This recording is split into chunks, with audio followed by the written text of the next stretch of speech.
people gravitate towards the real, man. I don't care what it is. It don't got to be street shit. It could be real anything. Anything that's real, people gravitate towards. You know what I mean? It is it's the gift of gab. It's really that. It's like I could talk you into something you ain't even know you like. I'm just here. I'm in the passenger. It's gangster. Yo, hold my gun. You are like, oh shit. I get here. Yeah, you here now. What's up? I'm chasing extras. I'm moving like it ain't no way to catch us. 8 mil gloves and Fetty testers. Lord is my shepherd.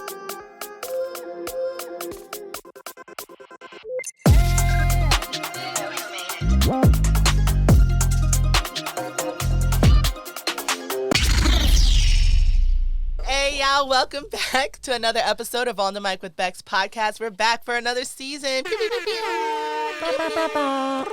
And today in the building for our very first episode of this season, this new launch, we got Virgilio. Bow, bow, bow. It's Virg. Hit me when you want to splurge. You know the vibes. You know the vibes, the vibrations. I'd asked him if I could introduce him with his government, but yes, he does go by Virg. Say my name. Say my name. Virgilio. Yeah, it don't matter. Call me whatever you know me as. You know what I'm saying? Like, if that name shit that don't move me. You know what I'm saying? I don't know. I'm very particular about my name. Like, my name is Bex, and it's because I chose that name, but you could call me my government if you knew me back in the day. Other people call me Boogie to this day. Do you cringe on the inside when somebody says your full name in the outside setting? Like, yeah, because I work in corporate and they call me Bex. Like, nobody calls me by my, like, when I hear your job call you something, yeah. That's the bottom line. That's my name. So my ID says that. Everything says that. Everything at my email, it's like Bex, that's how you reach me. Like, nobody calls me that. So it's like really weird when I do hear like Rebecca. Yeah, like, I got one of them funny names. So I had to transition from, as a youngster, being ashamed of like people struggling to say my name to like, I'm going to say my name one time. And if you fuck it up, I'm fucking you up. And you know what I'm saying? Like, that was the attitude at like 13, 14. I was like, yo, my name is Virgilio. If you don't say it right the first time, I'm slapping you. What's up? Did the kids tease you and call you like Virginio, like Virgin? Or... I got all of that, but it was like it's how you take the L's. All right, I like that. When somebody see it's not bothering you, they like that shit lose sting. Like, nigga, look at you and look at me, nigga. Like that's the best you got. All right. Whatever, so how was it growing up? Where are you from? Like, I'm from Queens. I'm from the South Side, Jamaica. You already know the vibes. Pew, pew, pew. Why is everybody from Queens? Dirty South Side niggas. You know what I'm saying? Big South Side. Let's go. Man, I'm one of the few niggas from the South Side that hung out in Briarwood, Briarwood up the hill. If you know, you know. If you know anything about Hillcrest, you know. Jamaica High School, Edison, all that, all over there. If you ever been locked up, and this is what I told niggas all my life. If you ever been locked up in Queens and you went through bookings, when you left, you can't do my hood. You know what I'm saying? You can't do my hood. It's a mandatory. It's the only way out. You know what I'm saying? That's where I'm from. Niggas in the building today. But I live in Long Island now. Shout out to Long Island. Been living in Long Island for a little time. You know what I mean? It's nice out there. I got rabbits in my yard and shit like that. It's nice. Actually, I hung out with Virgilio years ago. It wasn't that long ago. It was 2 years ago. Okay. It was. I went to Ronkonkoma. I took a train to play Scrabble, and I had to say, I kicked your ass. By one letter. No. Fuck that. Let's tell the story the way it really happened. The way it really happened. I had one letter left. By the time I was up $1.50, I started taking my foot off the gas. You know, what was the word? I don't remember. I dropped a couple 7-letter words on her head, and she know that because she was confused. Like, wait, you get 50 extra shit was points? Probably Virgilia. It might have been. And don't let that go over your head. It might have been. And still, I had only one letter. I will say you're good because I'm actually fantastic at Scrabble. So you were a worthy contender. I will never play you again because you will kick my ass again. I say that. That's all I want. Like, that's all I be wanting to hear. Submission. You know what I mean? Compliance. Submission. Yeah. Somebody just tell me, yo, you got it. I let you have that. You let me have it? I let you have that. You panicking. I had you under the gun shaking. You won the 8 points. Whatever. Anyway, it was the letter J. Where was I going to put it? Anyway. Like, where was I going to put it? There was nowhere to put it. In your pocket. You heard? All right. So did you grow up like with any siblings? Did you grow up? 2 siblings, but I was an only child for like 8 years. So I got like the best of both worlds. Like I got to grow up. You know what I mean? My mom, just me and my moms. My father passed away. Then she remarried, had my little brothers. Nice. And it was different. It was like, wait a minute. I got to share? Like, what? And then how'd you get into music and stuff? Was anybody in your family influenced? Yo, music was everywhere. Like, if you grew up in the 90s golden era, you seen music, you come outside, you couldn't walk a block without hearing some shit. I'm from the Ave, like really on the Ave, like Kings Park. So it was like you walk up the Ave, like walking up the Ave was like a daily thing. So every other storefront got 12 fucking 6-foot speakers outside. And they, you know what I mean? They got the 3-car Monty niggas on the corner.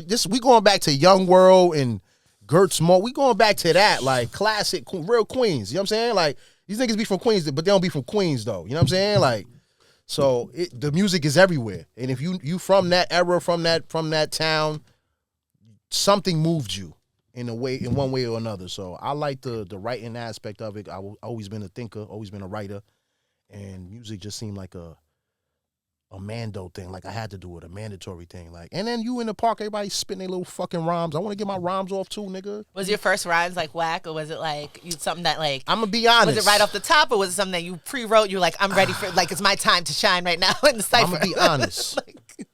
No, my first rhymes wasn't bad. You know why? Because I patterned myself behind people. Like I was early a Graf fan. He from Queens too. I got to see him live, and I got to hear him as a youngster, and I tried to like rap like him. I could never, rap like it because that's a rap god. You know what I'm saying? But I patterned myself behind things I was hearing that I thought was good. So when it was time for the cipher, he converge, come through with a splash. You gotta say something crazy. You know what I'm saying? Like that was the vibe, and you knew right away if your shit was trash because the park was gonna look at you like, yo, fam, don't do that no more. Pack it up. Don't do that no more. Yeah. A lot of people got packed up. So shout out to the niggas that survived the onslaught of disses and clowning you for saying some dumb shit. Or shout out to the niggas that say something that was like, what'd you say? Like some Paul shit, or expose themselves saying some crazy. You like, yo, what'd you say? Because sometimes you be trying to freestyle and it don't go how you plan. You might slip and say the wrong word, you know what I mean? And then now you in the pickle. Now you like, damn. So wait, so what I found, because I did a little digging, I was stalking your page and your Apple. Tell me how you really feel. I like to be thorough here at On the Mic with Bex podcast. I have index cards. You see me. Nah, I see you. Classical vibes with the index cards. Do I know what this says? I can't understand my own handwriting, but it looks cool. Chicken scratch. Nah, it do look cool. So I was looking on Apple and I saw that one of your first albums was Red Velvet. Did anything precede that? Did you have like EPs or something? Yeah, I was locked up, man. I ain't had time. You know what I mean? I was locked up. I did a little stretch. You know what I'm saying? I was a bad boy. I did a little stretch. Were you and Dale doing one of these? Yeah. Nah, I'm lying. You know what it was? I had a keyboard. So I was really, you laughing. I still got that keyboard. No, because they let you have keyboard? Yeah. Oh, we was jamming. Yeah. Nah. I had a Casio. That was a CTK 691. You get that bossa nova. I still got that keyboard. I'm going to take a picture later and I'm going to send it to you. I still got that keyboard. I walked out the prison with the keyboard. You laugh, I'm dead ass. I walked out the prison with the keyboard over my shoulder. I look back, niggas called me from the window. Yo, Virg, fuck out of here. Yeah, my Casio. Yeah, nah, I left all the clothes and the, all the little frivolous shit, but I needed that piano. I needed that keyboard. That shit kept me out of trouble. When did you record Red Velvet? Was it 2019? Did you do Red Velvet is like a little EP? All the writing I was doing I did almost a dime, you know what I mean? So it was like all the writing I was doing in that time, that's Red Velvet in a nutshell. You know what I mean? Like whatever I was able to bring home, because you unfortunately you get in trouble. I got in trouble a lot. You go to the box, you lose books, you lose property, you lose. When somebody else gets the liberty to pack your personal belongings, they're going to take and throw out whatever they feel like. Oh, you got too many rhyme books. I've had stacks of rhyme. They'll just throw it out.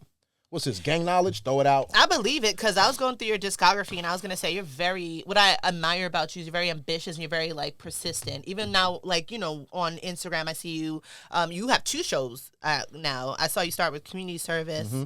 And now, community service like a TED Talk, like a corner, like it's just me and my. It's nigga talk, and I love it. It's some great supreme niggatry. I'm just talking that, you know what I mean? Like I'm telling people what they need. That's why I call it community service, because I feel like it's what the community need to hear.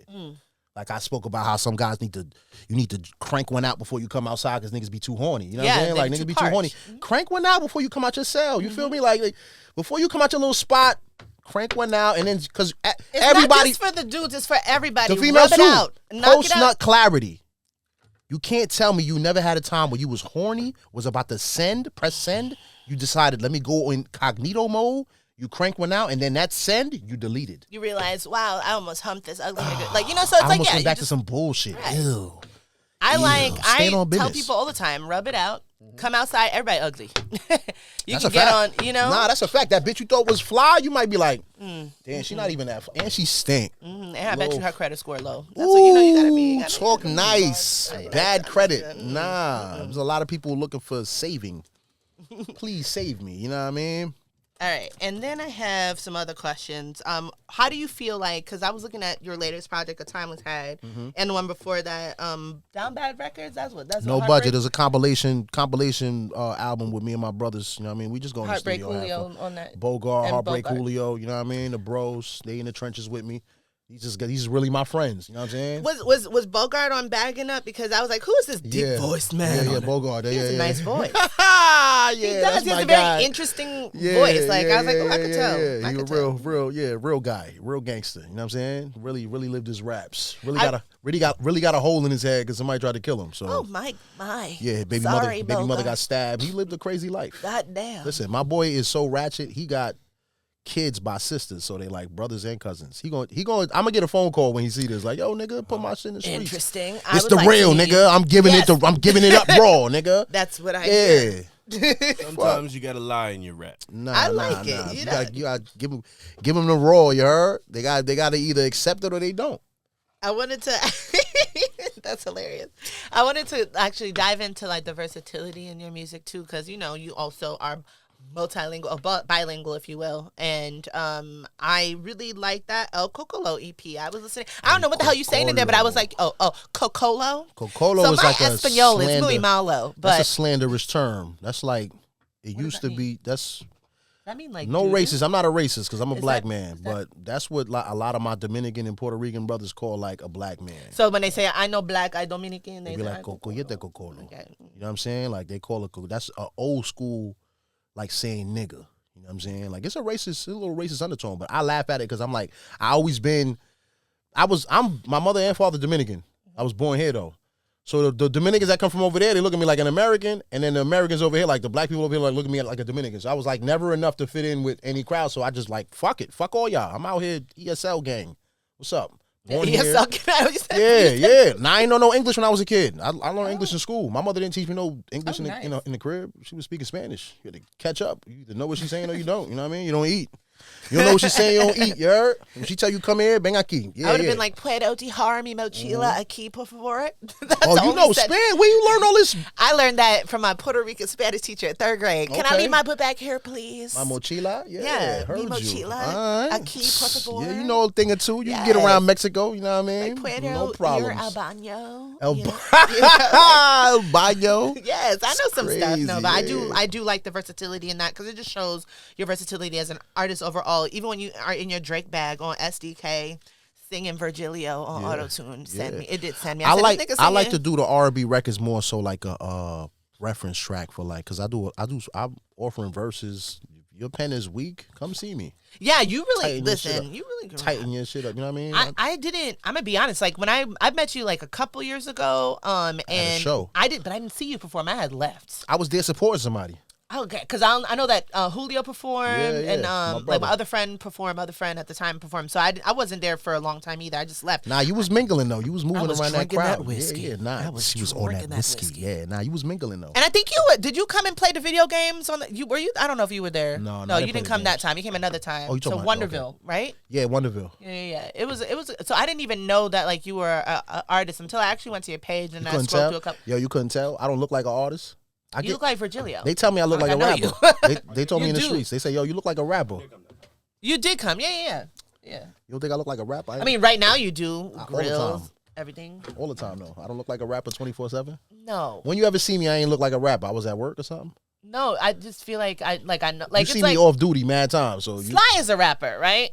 And Sly's my friend. You said right, like you wasn't sure. No, I'm saying right, as in he's a rapper. You want like a confirmation? He's a rapper. Okay. Listen, get it. If there wasn't some expensive drink in here, I thought I would. Oh. But no, he is a rapper, but he's also my friend. So it's like how I see people is like, like I know you're an artist. Like right. I do know you do, but like when I first met you, I didn't know you as a person. So it's like when you do get to know a person, then you're like, oh, that's my friend, blah, blah, blah. Every time I introduce Joey, I'm like, this is Joey. He's an amazing videographer. I always follow it with that because of that's his occupation. But you as a person, I was like, oh, this is my friend Virgilio. And then I'm like, oh, he's also a rapper. Oh, he's also like a podcast host. He's also a fucking comedian. I also fix shit for a living. Oh, he could fix anything. Yeah. I got a business down bad. It's DB. I didn't put the down bad in my business because obviously. Anything from cars to washing machines to anything. DB Appliance Services Inc.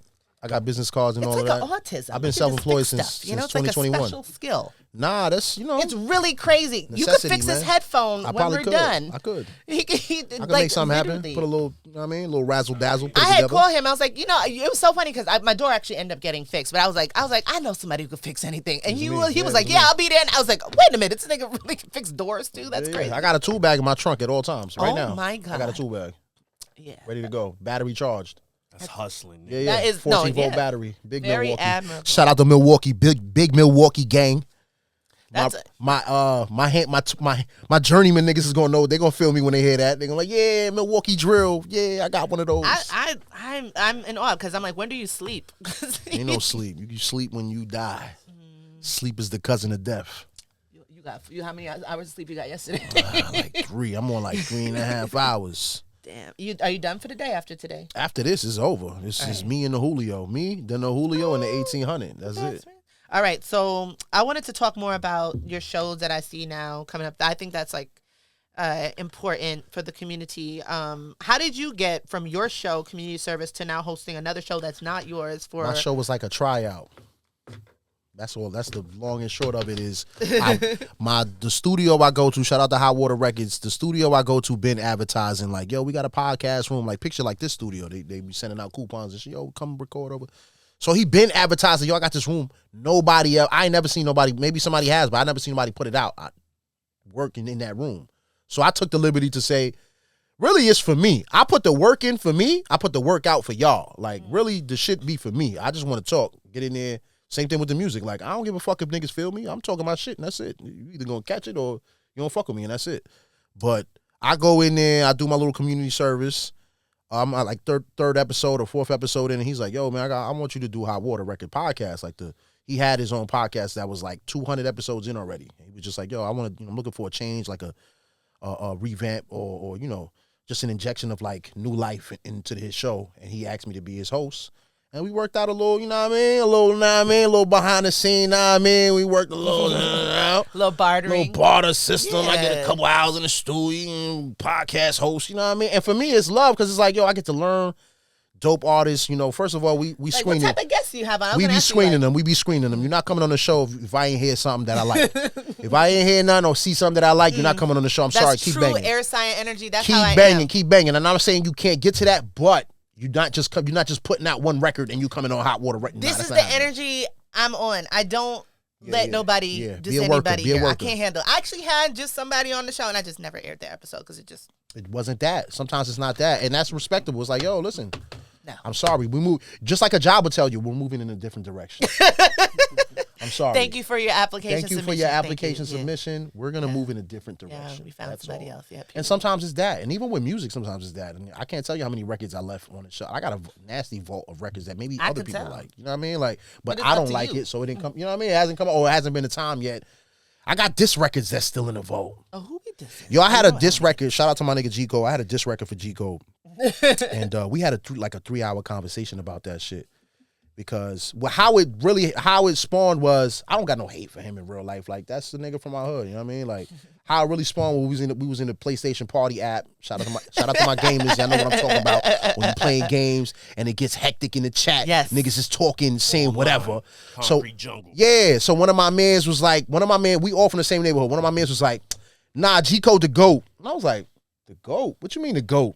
At rapping? Nah, hold on. So I felt the way. And that was the motivation for the record. I made a diss record. And we spoke about it. I never dropped a record or whatever, you know what I mean? Because it wasn't that. You know what I mean? Like, I just made it because I had to get my shit. I sent it to son, like, yo, listen to this. What you think? What's up? So I've been seeing you like perform at shows and stuff. Are you in like a artist community or like in a, you know? Nah, you get it where you fit in. If niggas fuck with you, they fuck with you. They call you back. Once you don't pay to play though. You just, I ain't pay to perform ever. I never paid to perform. You know, have you ever tried to? Has anybody tried to trap you into something like that or pull you into like, oh, you gotta? Nah, and if let me say this. And if it is a pay for play situation, it's more like, yo, I'll pay you. I'm more than willing to pay you $20 or $10 a song if you're gonna let me rock the stage real quick. I don't give a fuck. I don't know nobody here. If I'm coming into the situation with nothing, no leverage, and you telling me, yo, I got a mic, a stage, and there will be people here. There's a bar. Here's a spot. You can bring your videographer. Take advantage of the situation. That's not the same as like what you talking about, like with showcases where they like telling you, yo, Meek Mill's gonna be there, and it's really his cousin that never shows up. You know what I mean? Like he never shows up, or I know what you talk. Those type of places are bad businesses. But if you have to pay somebody because there are utilities being used, I would most definitely. Yeah, I'm most definitely gonna kick. Yo, here, take $100, $50. I don't care. We got money. We making money. I always believed in, because I feel like as artists, even though, you know, we hustle, you have like multiple jobs. Shout out to being, I'm a child of an immigrant as well. I'm first generation American, so I have multiple jobs all the time. I have multiple streams of income because there's always a fear of poverty on my end. I actually fear poverty, and that's why I work.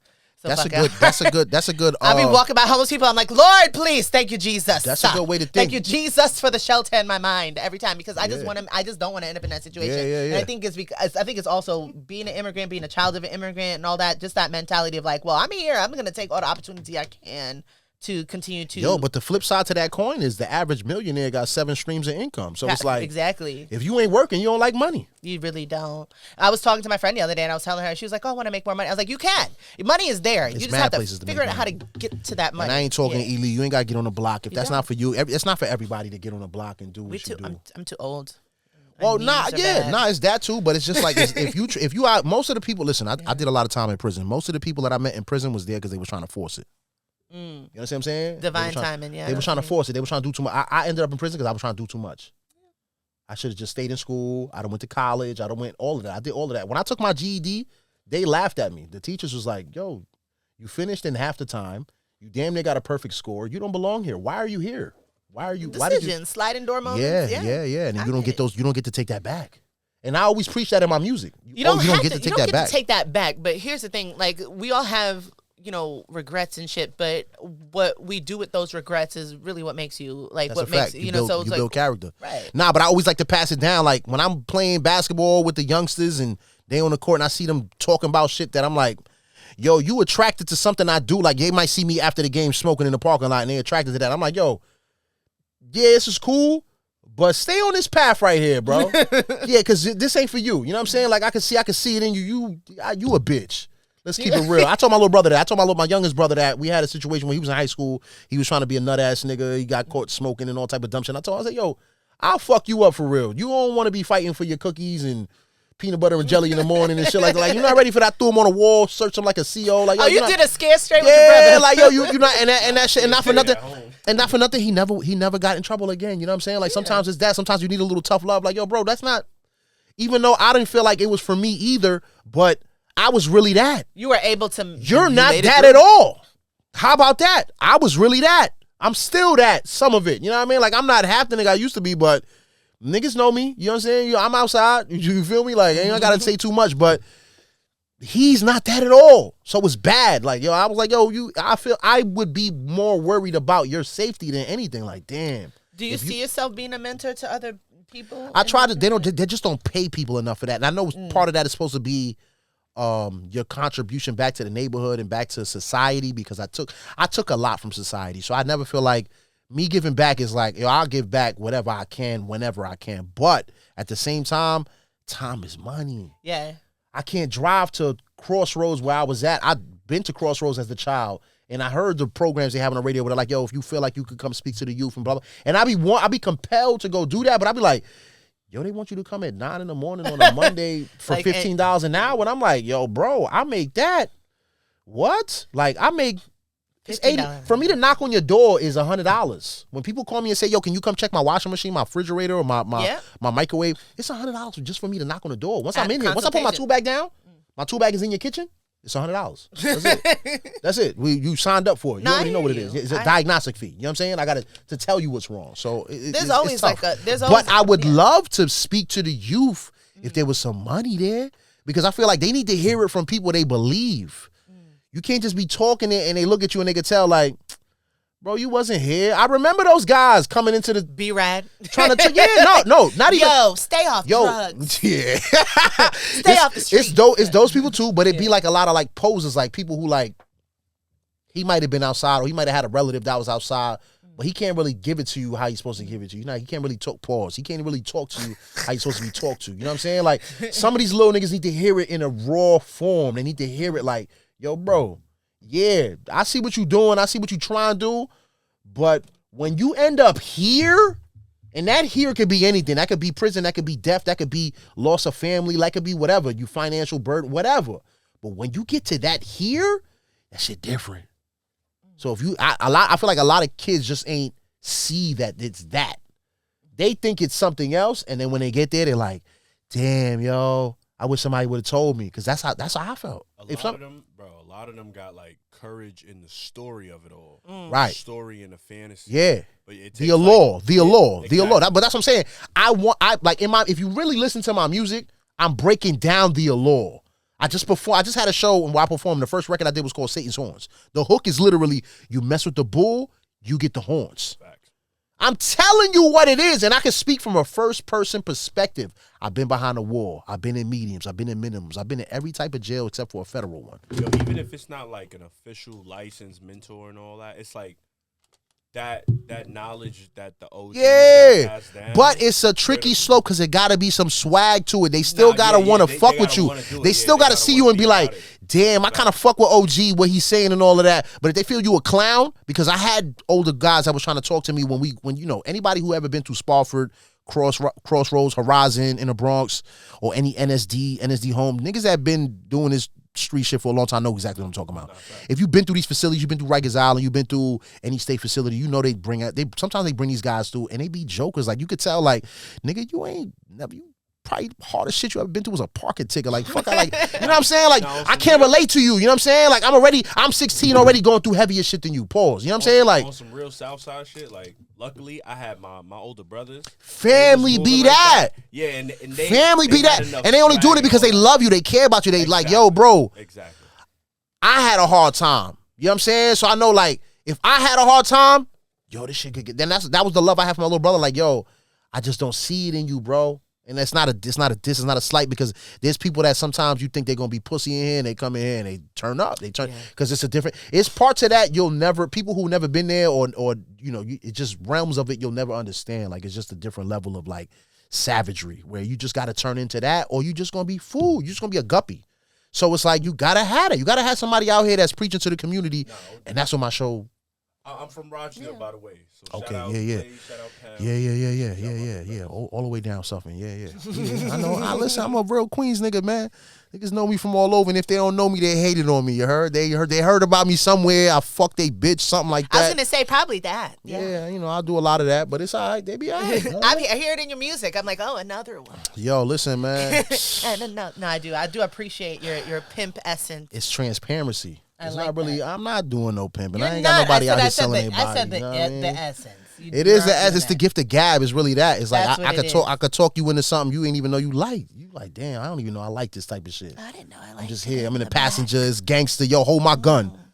You are like, oh shit. I get here. Yeah, you here now. What's up? You know what I mean? People gravitate towards the real, man. I don't care what it is. It don't got to be street shit. It could be real anything. Anything that's real, people gravitate towards. You know what I mean? Like, you're gonna choose that option before the other one. You don't want to drink CNC. You want to drink Pepsi. You want to drink Coca-Cola. You don't want that fantasy. You don't want that tropical fantasy. You know what I mean? Like, you don't want that fake. You don't want that. You want the real deal. You know what I'm saying? So anytime you get the real deal, you're gonna gravitate towards that, man. That's that. All right, so what are we looking forward to from Virgilio in 2025? More podcasts, more shit talking, more camera exposure, more outside. I can't even be more outside than I'm already outside. So I'm just gonna continue to do me, and I'm performing from a standpoint of like, I don't even give a fuck if niggas feel me. I'm just talking my shit. I want to see you perform more. I think you got a lot. I saw you on Gem. Yeah, come on. That was in December. I just did a show 2 weeks ago. At shout out to the Kusa Collective in Seaford. It's like a store or something? Or no, it was like a venue. No, yeah, no, I don't know if it's black owned, but they culture. You know what I mean? They a little culture. Shout out to them. You know what I mean? They stand with the people. That's all that matters. That's all really. that matters. You know what I mean? We need to start from somewhere. But yeah, more shows, more podcasts, more records. I got records in the cut. I'm not really into putting out albums unless it's DTC, because I feel like it's the microwave era. People don't appreciate the music like they should. You know what I mean? I get people hitting me about the first album 5 years later, and it's like, I get it. Everybody's time. We fighting for time. If I'm pausing Jim Jones' record, I don't expect you to be listening to my full shit. Unless, you know what I mean? Like, we got to be realistic, too. Like, people are fighting for everybody's time. The apps are fighting for your time. Cable's fighting for your time. Your kids is fighting for your time. Like, I understand everybody got mad shit in their day to do, you know what I'm saying? So that's why I feel like I speak from that point of like, I don't give a fuck for real if you like it or you don't. You're doing it because you love it. And it's a love of music. It's for me. Yeah. This is therapy for me. Do you know what I could be out here doing? I used to be telling niggas like, yo, bro, yeah, we could. When I get to a spot, everybody know this. Anybody who know me, ever been somewhere with me, you know. When I get to a spot, I let it be known. We could get into that. Do you sure you want to get into that? Because we're going to go all the way. There's no breaks. It's all gas. We could get into that, or we could be peaceful. If you've been in war, you respect peace. I've been saying it for 5 albums now. If you've been in war, you respect peace. If you had shots, pew, pew, over your head, you know I'd much rather be at peace. It's not fun when the ops is on your heels. You know what I'm saying? It's nasty. And learn to be diplomatic. Everything doesn't really require a final say-so. And when I say final say-so, I mean like nigga stepped on your shoe, bumped you at the mall, some shit, took your girl, you want to kill him. No. Slow the fuck down. There's levels to this like, shit. No. There's no need for finality. You don't have to go that far. You know why? We all want to live life. And guess what? If I don't like you and you don't like me, we could coexist without never having to know about each other. But that's how, I feel like that's, like some people don't understand that. I know. But sometimes you got to say it out loud. Everybody could be thinking the same thing, but somebody got to say it out loud like, yo, you know it's okay. And I feel like I've always been that conduit of like, I'm going to say what a lot of people in here not going to say. And part of that comes from being a bilingual person of like, prison is racial. Blacks over here, Spanish over here, whites over here. Where was you hanging out with? Everybody. Okay. So Okay. I got to be diplomatic. Because I'm telling niggas everybody. over here that the niggas over there is all right. We good, bro. We could mingle, you know what I mean? We just don't get too crazy. Don't get carried away. Don't let that go. Don't get carried away. Be respectful. Everybody, that's one of the most respectful places on earth. Can I ask you a crazy question? I don't know if you're going to answer, but I'm going to answer.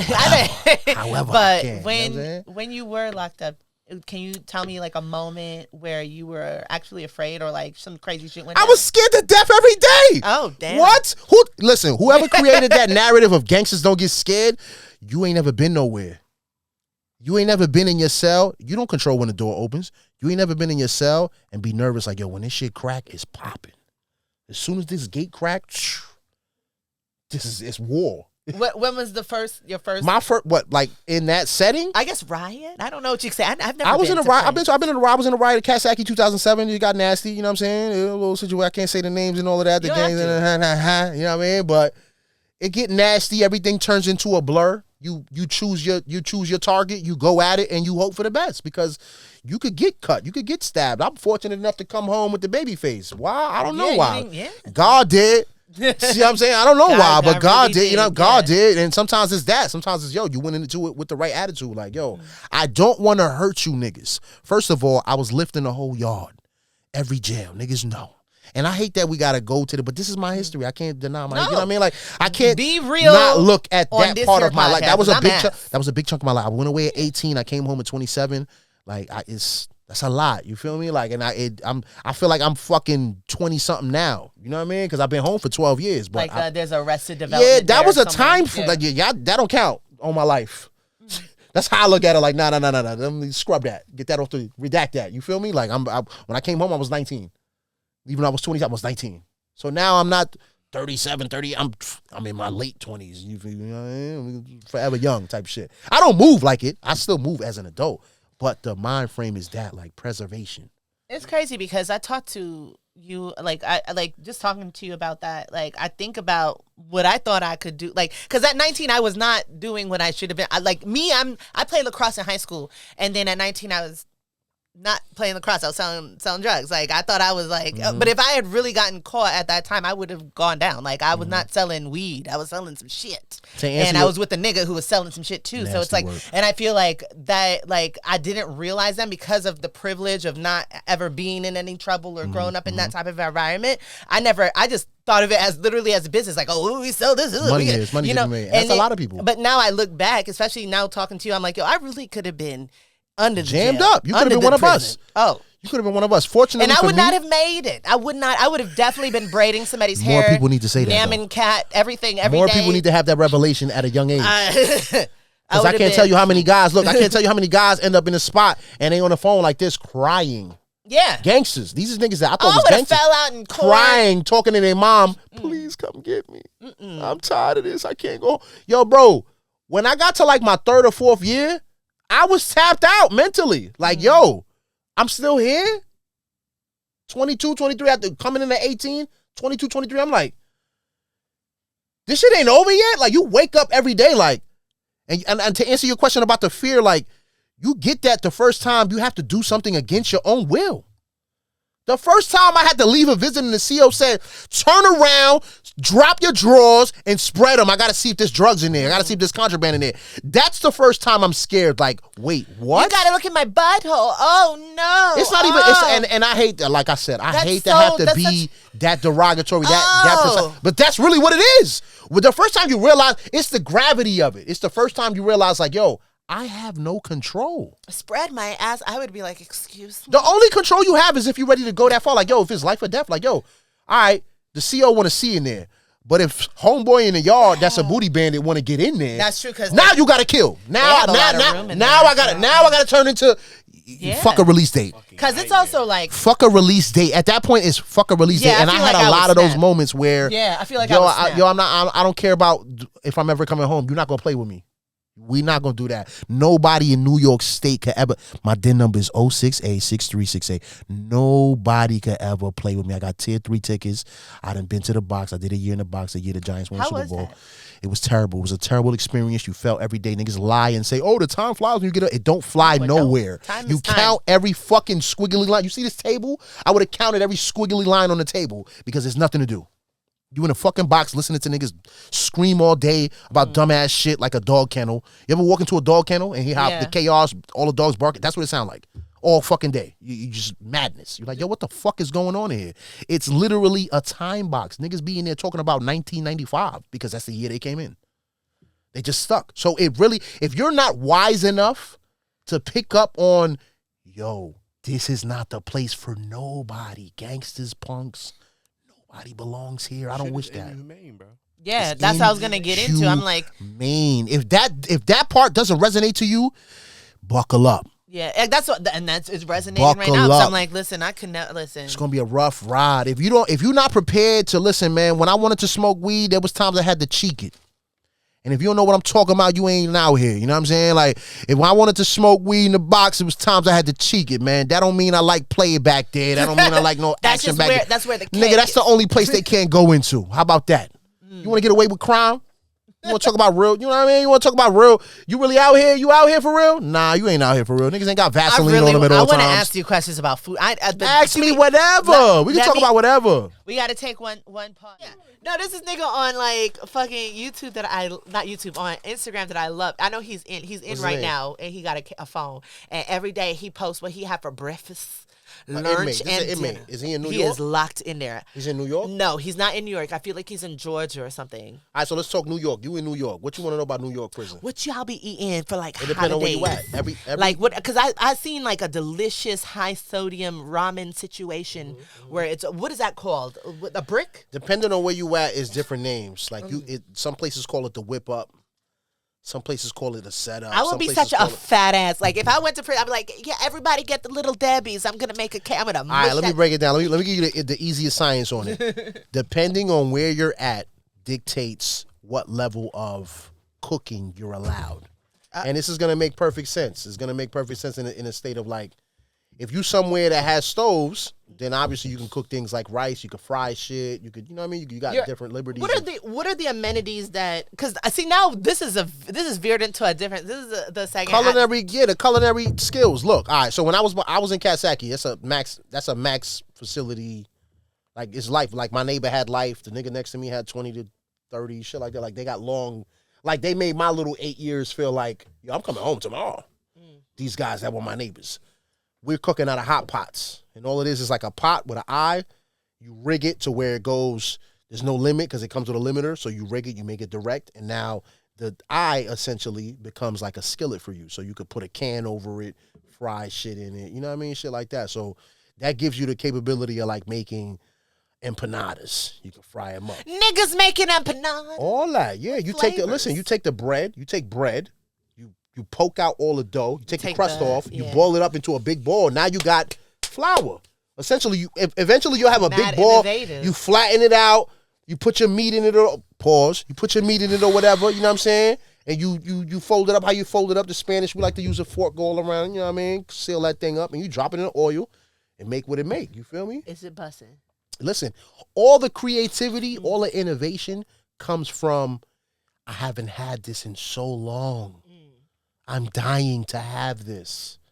You know what I'm saying? Like, it doesn't come from like, oh, we just trying shit. No, it comes from like, I'm tired of eating this same shit. What is it? Is it?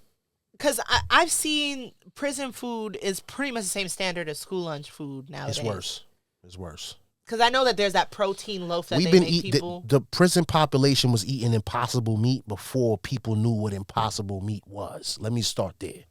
You would get the fake on Wednesdays when they served spaghetti and meatballs. You would have 3 real meatballs, and the rest would be soy meat. And we thought they were trying to kill us because they said, "Oh, the soy kills," which is true. The soy kills the reproductive system in the male. It does. It's a high. It raises your estrogen raises level. your estrogen. It kills testosterone. And it can cause breast cancer. So I banned. I'm not gonna hold you. And niggas that gonna see this, they're gonna know the people who was there because I still, I'm a real nigga. So the niggas I was with, they follow me. They it slide right through your body. The soy does to my body too. They're gonna be able to verify what I'm saying. I skipped the mess hall for like 5 years. I ain't go to the mess hall. I don't trust the state. Because you could get a package from your moms, from your peoples, or your wife, or your whoever. They'll send you 35 pounds a month, and you can spend your money at commissary. You don't got to eat from the state. You can eat on your own. I'm not going to the. But it's like high sodium, though. Nah, I'm talking about going to you order off the sheet and say, yo, I want 10 oatmeals, I want 4 rices, I want this, I want that. Like you base your diet off whatever you buy. But I'm just saying, if you got it like that, if you got money, if you got somebody in the town sending you packages, you don't have to eat what the state give you. I feel like that's like a mass, like, especially like when COVID was going around, I'm like, that's an easy way for everybody to get sick.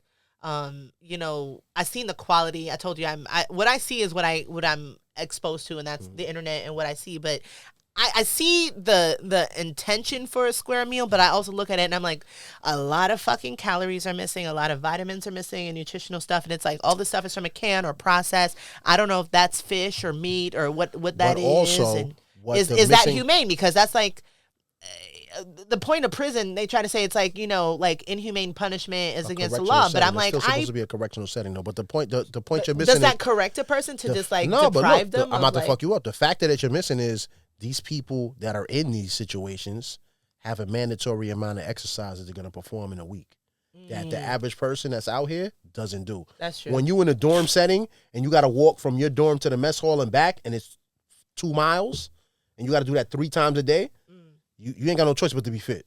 If you can't make it, you don't eat. You know what I'm saying? Was working out like a fundamental part? You work out for survival. When you first get there, I got up north, I was 187 pounds. By the time I left, I was 240. Damn. You start doing it because it's niggas in the yard is lifting everything. You want to be left out. You're like, hold on. This nigga lifting 290. I gotta get busy. He punched me. I might fall out my sneaker, and it's a bad look. You know what I mean? Like, you want to be able to at least take the punch. What type of music that you put out now like reflects like your time? Like, I know that there's like a vast array, but like when you say every album, every EP you put out, you put that a little bit of your experience. Just sprinkle it in there somehow, some way. That's it. It's just real. It's what it is for me is the transparency. I don't hold nothing back. When I start talking about a topic, I go all the way. You're talking about girls that left you on a bid, I go all the way. I'm gonna be specific.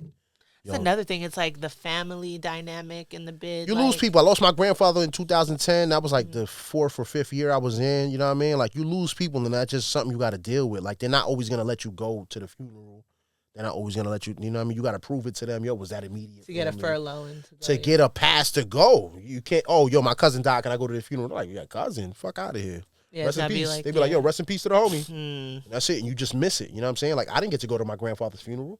She was in DR. Like, they're not sending me out there. You crazy? You think the state is gonna pay for me to fly out to fucking DR and not even that they gotta pay for my ticket. They gotta pay for 2 officers to go with me. Just to fly with you. Yeah, for escort. They're not doing that. You crazy? You miss out, and that's it. And you just miss out. And that's what the reality of it is. You just get used to missing out. You get used to doing without. You know what I mean? Like, I'm used to going without. Like, all right, you want to hold back some shit, nigga? I know how to survive with nothing. Give me a little square. You see the toilet paper? How it come in plies? Rip a piece off. You got to take a shit, you poke a little hole in it. When you go to wipe your ass, use your finger, wipe your finger. Nigga, I saw that on Facebook. There was and I lived it. Look at me, I'm like, yo, that's and I lived this. Whoever posted it on Facebook, I was there with him. You know what I'm saying? That's the real, because if he told that story, it's because he went through it, and that's the real. It's like, yo, you learn how to ration, how to say, yo, I don't really need all of this. You know what I'm saying? Not like a cloth. Of course there is. There's other. That's just an extreme. That's just an extreme. I would cut up the sheet, but that's an extreme situation. It's like it's all right. You could cut up the sheets. You think you could rip up a sheet with your hands? No. And you all right. So what if all you have is the sheet? What if all you have is the sheet? You're not ripping up with your hand. You're gonna have to be forced to do some shit that you ain't know you could do. You don't know if you could rip up a sheet with your hand and make it a perfect towel and all. You don't know if you could do that until you put in that situation. You're like, damn, hold on. I got to figure this shit out. I need toilet paper. They're not giving the toilet paper out till the 15th. Today's the 4th. Oh, my God. You don't get another roll. You don't get another roll. You go to the bubble. Yo, let me get some toilet. Damn. We give it out on the 15th. Learn to ration your shit.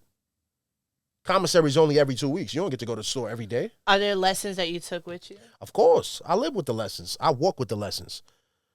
The biggest lesson is if you've been in war, you respect peace. I was really behind the wall turning up.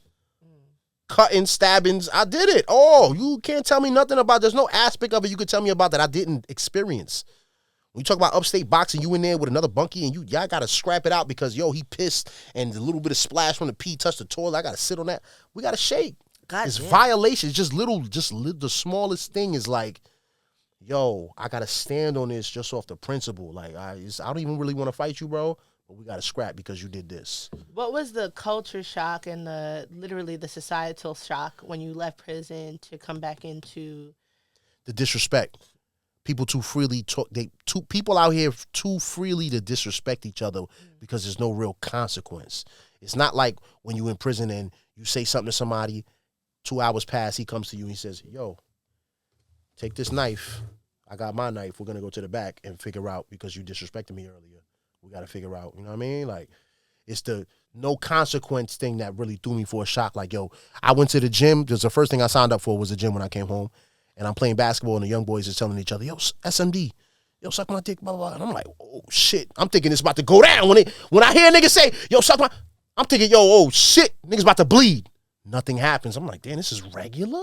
This how y'all talk to each other? Oh, nah, I can't partake. Leave me out of it. Don't talk to me like I'm one of them because I'm gonna have an Attica flashback and it's gonna be bad for everybody. I'm sorry. I respect peace, but you're not gonna disrespect me. You're not gonna play with me nowhere. I don't care where we at. I don't care what type of time is going on. I don't care if I'm outnumbered. I don't care about none of that. You're just gonna have to respect me, and that's it. That's what I live on. You're just gonna have to respect. I don't ask for much.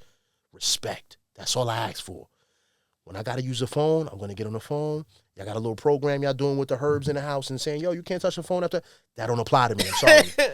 It doesn't apply to me. I'm sorry. I'm going to have to be, what's the term I'm looking for?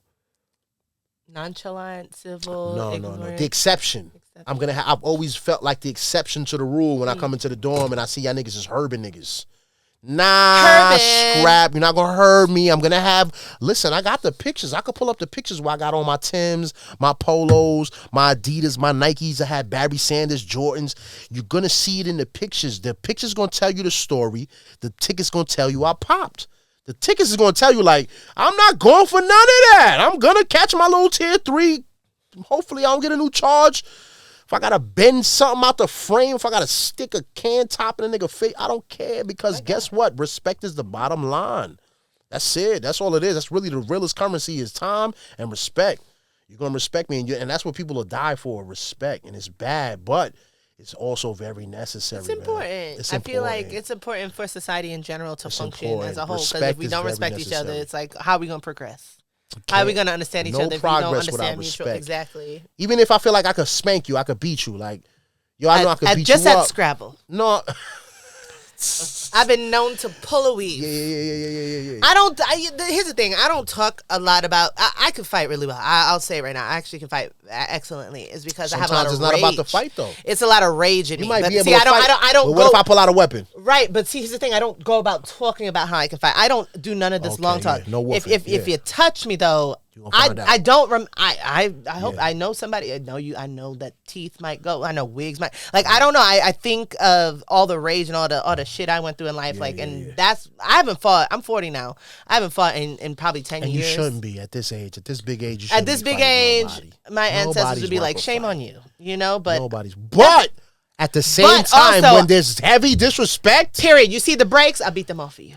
I'll beat you. I'll beat them off of you. I'll be more mad for them. They're like, yo, but I'm about to put you through the ringer. But a lot of things that I realized, like over time, because I even had homegirls that loved to fight. Oh my God, my homegirls used to love to fight, and I used to be like, well, at the end of the day, look at who you fight and look at them and look at you and look at what you have to lose versus them. Some people come a lot of that, and they look like they have nothing to lose. When you strip down to a pair of greens and you fighting nobody who has nothing to lose. When you in there, you strip down to a pair of greens, and I can't tell them between a kingpin and a fucking drug addict. Everybody's the same. Yeah, everybody's on the same level. So it's like, yo, you're going to have to stoop to my level. If you was up here in the town, you was driving 300Es and Benzes and all that. Yo, I'm a Beamer, Benz, and Bentley nigga. Now you in here with the crackheads. If the crackhead decide to eat peanut butter for 90 days and swell up, and now he punch you in your chest, you got to be ready to deal with that. Yeah. You have to be ready to deal. You know what I'm saying? Like, so I'm trying to tell you, is that I seen dope heads and crackheads swell up and they start scaring niggas in there. You know what I'm saying? Like, if you don't know no better, if you a nigga that you don't know no better, you like, yo, hold on, this nigga is Debo for real. Nah, you might have to knock him out. Well, Virg, what a journey we went on. Because I literally started with, like, we're going to talk about, and then you just, and it's just because you are an onion. You have a lot of layers. You have a lot of shit to you. And you're very interesting. I told you, I think you're a comedian. I think that's going to be your final form is going to be because you're just so honest and real. No, I'll be saying that to people. I'll be saying that my final phase is going to be like a comedic Absolutely. Acting. Y'all got to check I could be the salt and pepper poppy telling jokes, you know what I mean? And I feel like my jokes ain't even going to really be jokes. They're just going to be life experiences. Your shit is hilarious. You just hanging with you and like just you saying shit to me. I'm like, this nigga just say some bullshit. Like, you just be saying shit. You're like, this is on my mind. And I'm like, okay. You know? It's the real. I don't know how to. No, and I appreciate that because not a lot of people are. People are very fake these days. People are very like, whack. Even if the joke don't land, if you don't like it and the joke don't land or whatever, just be real. You know what I mean? Like sometimes the real is always, like I said, the real is always gonna connect more than any fake shit. Any fake shit. No fake shit is gonna connect more than some real shit. Yeah, it's funny that you say that because I feel like with a lot of artists and a lot of people in our community, I'm very straightforward with a lot of things. Like I had my live show before and a lot of artists would come and ask to perform and I would have to tell them no. And the way I would have to tell them no, I don't know if it was eye-opening for them, but it was very therapeutic for me to just get that off my chest instead of like lying to them at like, not anybody's capabilities, but what I expect for the caliber of show I want to put out. I feel like then people realize, I need to work harder. Team, everybody don't make the cut when you try right, for the team. Exactly. But the honesty and the same honesty you have with your podcast. But why they could take that from the basketball coach or the volleyball coach, but they can't take it from Bex who got a podcast? Right. What the fuck? Because your raps ain't good enough. Go back to respect. Some your people raps don't ain't good enough. I'm sorry. Everybody raps is not good enough. And then people want to be like, thank you. Thank you. And I've been saying this. Even when I have my live show, people will be like, I want to come. I'm like, it's not an open mic. And I made a distinction where it's like, this is not an open mic. It's not karaoke night. This is for people who are serious and want to pursue stuff. And, and I tried to say it as nice as possible. And I think towards the end, I was just like, listen, I did not enjoy what I heard. And I know that you could either do better or not. And that's part of the journey. They need to hear that. They need to hear and I've it. seen people just get better. Like, it's so crazy. Like, I've seen people from 2017 to 2020, like, the progression. K Hype was on our show, our first season of the show. Shout out to K Hype from the Bronx. I did not think he was the greatest. And then it was something that clicked where it was the persistency and just him just going. And I'm not saying he was bad at all. He was not. I just never had him on a lot of things. And then I just saw something in him, probably in 2018 or something. And I was like, oh, this nigga got to come to my show. And then he just really had his shit together. And then he started really. And then I saw. But you see stuff in people sometimes. And some people could either take that criticism and go with it and grow with it. And some people can take it and be offended. But it got to be said. Yeah. That's how me and Bex linked. Yep. She thought I wasn't like about it. She was like, man, we gonna see. And then I had him headline a show. I had Sly headline. Sly is phenomenal. You are phenomenal though. You are a hard worker. You and the crew. Thank you. Like, and at first I was like, but even Clutch, I was very much, but then Clutch came out with his video. That shit was fire. He just really is I went to one of his shows. So it's like just seeing people grow with it and take criticism and grow with it. I think, with your show and stuff, like you may not let an artist on today, but I feel like, maybe down the line, you see that progression in an artist, you might have them on. Of course. You know? Put in the pain. It's good to have those type of just put in the pain. That all you got to do is like you see how you said someone you over. It was the persistence. Put in the work and put in the pain. It's yeah. too much instant gratification. It's too much microwave music. It's too many industry plants. Like where the fuck? There's some people I'd be like, where this person come from? I don't see. I can't connect your journey to anything because I expect you to be a terrible rapper at first and then you progress and be better. I'm an award-winning poet, 2017 Academy Award-winning poet for CUNY. So I started writing poetry when I was younger. I can't look at that shit now because but I kept on the grind of writing and rewriting stuff until I became who I am today. And I feel like a lot of artists need to understand that, or else you're not really an artist. Maybe this is something that's a passion that you're just trying to pass as a hobby. So it's good to have those limits. It's a lot of that, though. It's a lot of, I'm trying to get the bag. I'm chasing the bag. But the bag, I'm chasing the look. You got to go through the struggle before you get the bag. You can't just get the bag, Hamburglar. Okay, you can't. That. Everybody don't feel the same. Some people feel like they're entitled to it. Yo, I'm from over here, so I deserve this bag. Or, yo, I'm from over here, so I deserve this. Or my brother is this, or my sister's that. And it's like, but you know, a lot of that. Like, you got to keep it on the eye. You got to focus on self and just keep putting the pain in, man. Eventually, somebody is gonna resonate with somebody. Somebody's gonna be like, yo, I can't tell you. It be the people you don't know that give you the most praise. You be somewhere, you do something on. You have a show, and people will come up to you and tell you some shit you ain't know about yourself. Like, damn, yo, I really appreciate you. Blah blah blah. And you like, damn. I didn't even see it like that, but you need that. I want a bunch of strangers as fans. I'm sorry. I don't got to know everybody. Please pull up on me. Because your friends going to be your friends, but you need to get how you build a fan base is with strangers, honestly. That's a fact. You got to go places. You got to go random outside. shows. You got to go outside. If you're not an outside person, yo, just turn your mic off. I'm sorry. All right, but we're going to turn your mic on in a second because y'all stay tuned. Virg, tell people where you can meet because this is follow me on Instagram, Versace, Virgsace. Versace, but with my name, you know, I just be high. I just be high doing shit. Listen, when I say I really don't give a fuck if I land with niggas, if niggas feel, I really don't give a fuck because I know in real life niggas ain't playing with me. Nobody. I don't care who you are. Probably a threat, though. Nah, I don't care who you are. I don't care if you Jay-Z, Beanie Siegel. These are my favorites, and I don't care. I don't walk into a room and they in there and I'm going to feel intimidated or something like that. I just do what I do. You know what I'm saying? I'm me. Y'all taught me how to do this. Y'all, the niggas before me, the pioneered this, taught me how to do this. So I move with that gait in my... Now, I mean, when I'm walking, it's with that gait. Like, yeah, I don't fuck about niggas, man. Like, y'all either gonna feel me or y'all know. If you don't feel me, all right, well, it's not for everybody, bro. It's an acquired taste. Like, everybody don't eat the same shit. Some people vegan, some people eat seafood. You know what I mean? Like impossible meats. Yeah, everybody don't eat the same shit. So it was like, yo, I can't expect my music to land with everybody. Like it lands. It's really good. It's bopping. It's and you see the growth. I see the growth in you too because I went through all your shit and I was like, you know, shit in 2019 started out real boom bop, and then it went really like now it's like I like it. I like when I just tell be you vibing now. 2025, I just be vibing. Like I go in the studio and it's how I feel. Like literally, that last I be talking project, my life. Not this one right here, but the one for 2024 that you put out with Down Bad Record. Oh, you talking about No Budget? Yeah, no, but it was it was. That's a vibe. Really it's a vibe. It's really us in the studio. Like it's really what we doing. I go to the studio and I write there. You know what I mean? The thoughts come together and we just do what we do. We have fun. Have a good time. If I'm not having fun doing this, I'm not doing this. Yeah. The moment it becomes not fun, it's over. You know what I'm saying? Like, I'm not just passing time. I'm having fun. This is fun for me. This is dope for me. I just get on the mic and say I can say whatever I want. You are saying whatever you want here, too. What? But yes, I would like to see you perform. Will you perform for us after this episode? Of course. All right, y'all. Something more for Time Was Had. We got, you know what I mean? Yeah. Why We're going to do a couple right now. Listen, I got my Fetty testers right here, man. I was going to ask you, are those coupons? These are Fetty testers, man. The niggas in the streets, they know, you know what I mean? Oh, you got to check. If you know, you know. You feel me? Like 8 mil gloves and Fetty testers. Lord is my shepherd. Also, get your narcos, what do you got? Narcan training because I did. You got to get that together. All that.